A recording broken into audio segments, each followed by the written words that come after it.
Welcome back to our channel Krithika energy essence. So நம்மளோட சேனலில் இன்னைக்கு ரொம்ப இம்பார்ட்டண்ட்டான ஒரு வீடியோ தான் பார்க்க போகிறோம். ஸோ யூஜிடிஆர்பி கேஸ் பற்றி நமக்கு தெரிஞ்ச டீட்டெயில்ஸை வந்து நம்மளோட ஃப்ரெண்ட்ஸ்க்காக அப்டேட் பண்ணிட்டு இருக்கோம். நிறைய பேர் நிறைய கமெண்ட்ல டவுட்ஸ் கேட்டிருந்தீங்க. ஸோ அதுக்காக தான் இந்த வீடியோ.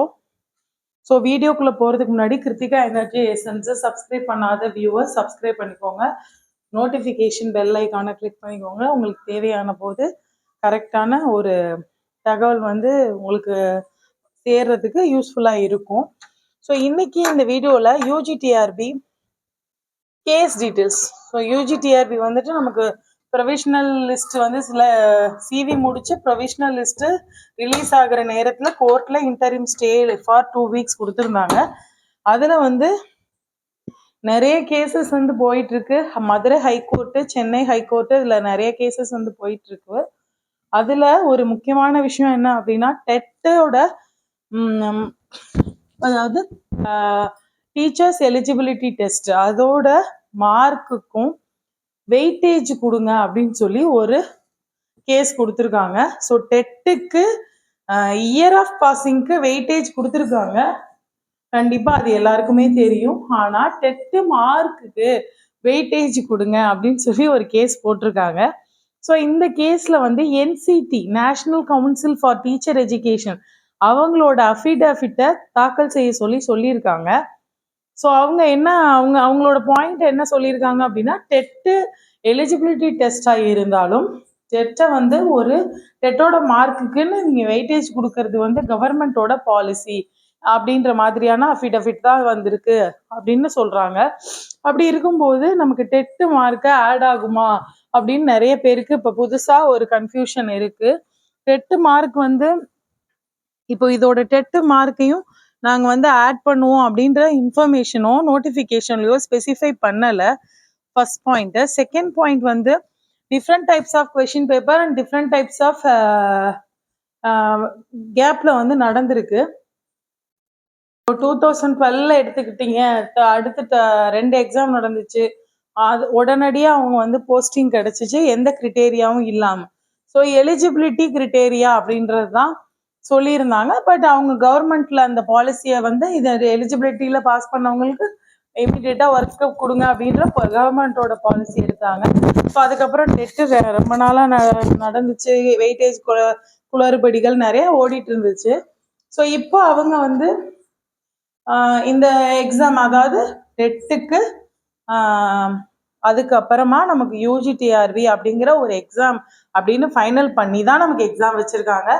இதுக்கப்புறம் இந்த டெட்டு மார்க்குக்கு வெயிட்டேஜ் கொடுங்க அப்படின்னு கேட்குறது அப்படிங்கிறது எப்படி எடுத்துக்குவாங்க கோர்ட்லன்றது நமக்கு தெரியல. பட் ஆக்சுவலாக அஃபிடவிட் ஆஃப் என்சிடி என்னன்னா அஃபிடவிட் அதாவது என்சிடியோட ப்ரொபோசல்லையே நீங்கள் தேவைப்பட்டா டெட்டு மார்க்கை வெயிட்டேஜாவோ டெட்டு மார்க் பேசிஸ்லேயோ வேலை போட்டுக்கலாம் அப்படிங்கிறது அவங்க அனௌன்ஸ் பண்ணும்போதே டெட்டுக்கு ஆனால் என்சிடி ப்ரொபோசல் 2011 கொடுக்கும்போதே வந்துருச்சு.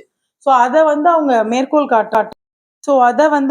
காட்டி தான் நமக்கு என்ன கேட்குறாங்க அப்படின்னா டெட் மார்க் வெயிட்டேஜ் அப்படின்னு சொல்லி கேட்குறாங்க. ஸோ டெட்டுக்கான இயர் ஆஃப் பாசிங்க்கு ஆல்ரெடி மார்க் கொடுத்துட்டாங்க, அதாவது வெயிட்டேஜ் கொடுத்துட்டாங்க. திரும்பவும் நம்ம டெட்டோட மார்க்குக்கு வெயிட்டேஜ் கொடுக்க சொல்லி கேட்டுதான் கேஸ் போட்டதுனால அது அப்படி ஒரு கேஸ் போட்டிருக்காங்க. அதுக்கு வந்து டிஆர்பி வந்து என்சிடியை பதில் சொல்லி அஃபிடவிட் தாக்கல் சொல்லியிருக்காங்க. அந்த தாக்கல்ல அவங்க என்ன பதில் சொல்லியிருக்காங்கன்னா டெட்டுக்கு வெயிட்டேஜ் மார்க் கொடுக்கறது அப்படிங்கிறது கவர்மெண்டோட பாலிசி, டெட்டு மார்க்கை வச்சும் வேலை போடலாமா அப்படிங்கிறது ஏற்கனவே நம்ம ப்ரப்போஸ் பண்ணதா அப்படிங்கிற பதில் கொடுத்துருக்காங்க. ஸோ இது வந்து நிறைய கேசஸ் வந்து போயிட்டு இருக்கு அப்படின்னு தான் சொல்லணும். ஸோ நிறைய கேசஸ் வந்து போயிட்டு இருக்கு அப்படின்னு தான் சொல்லணும். ஸோ அதில் இந்த கேஸ் பற்றி பர்டிகுலராக நிறைய சப்ஸ்கிரைபர்ஸ் கேட்டிருந்ததுனால நான் அதை இன்ஃபார்ம் பண்ணுறேன்.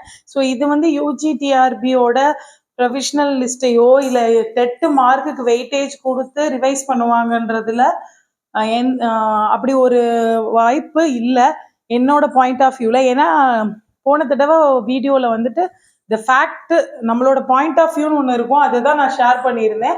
அதே நேரத்தில் வெறும் புரளி அந்த மாதிரி கிடையாது, த ஃபேக்டும் நான் எடுத்து வச்சிருந்தேன். ஆனால் யாருக்கும் ஒரு சைடாக சப்போர்ட் பண்ணுற மாதிரியான கமெண்ட்ஸ் எல்லாம் இருந்துச்சு. ஸோ நமக்கு அப்படி ஒரு அர்ஜென்ட்டும் இல்லை, அப்படி ஒரு ஏர்ஜ் கிடையாது.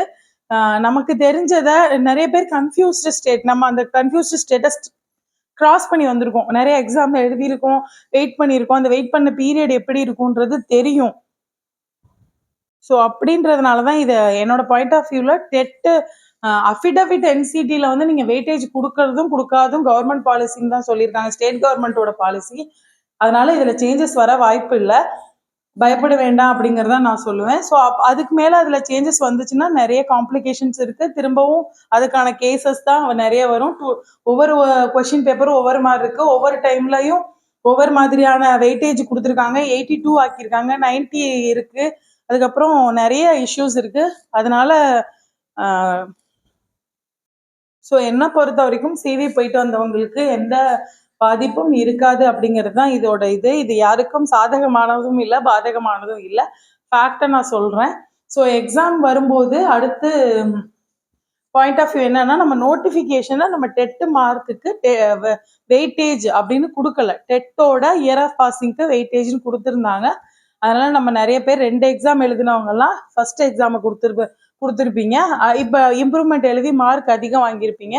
ஸோ அதனால அந்த மாதிரியான இஷ்யூஸ்லாம் இருக்கிறதுனால இதில் வந்து நிறைய காம்ப்ளிகேஷன் இருக்குது. ஸோ இதை வச்சு நம்ம பயப்பட வேண்டாம் அப்படிங்கிறது தான் ஒரு உண்மை. Thank you friends. ஸோ அடுத்ததாக பார்க்கும்போது நம்மளோட பிஜிடிஆர்பி இங்கிலீஷ்க்கும் சைக்காலஜிக்கும் நம்ம நியூ பேட்ச் ஒன்று ஸ்டார்ட் பண்ணியிருக்கோம். நியூ பிகினிங் 17லேருந்து டெஸ்ட் பேட்ச் ஸ்டார்ட் ஆகுது. ஸோ வாட்ஸ்அப் குரூப்பில் இன்வைட் பண்ணியிருக்கோம், கொடுத்துட்ருக்கோம். ஸோ வாட்ஸ்அப் நம்பர் கொடுத்துருக்கோம். இதில் வந்து என்னோட இந்த வீடியோவுக்கு கீழே நான் வாட்ஸ்அப் குரூப் இன்வைட்டையும் நான் என்னோட இதில் வந்து பின் பண்ணுறேன். உள்ளே வந்து டீட்டெயில்ஸ் கேட்டுக்கோங்க. கம்ஃபர்டபுளாக இருந்தால் ஜாயின் பண்ணிக்கோங்க. ஸோ இது என்ன அப்படின்னு பார்த்தீங்க அப்படின்னா,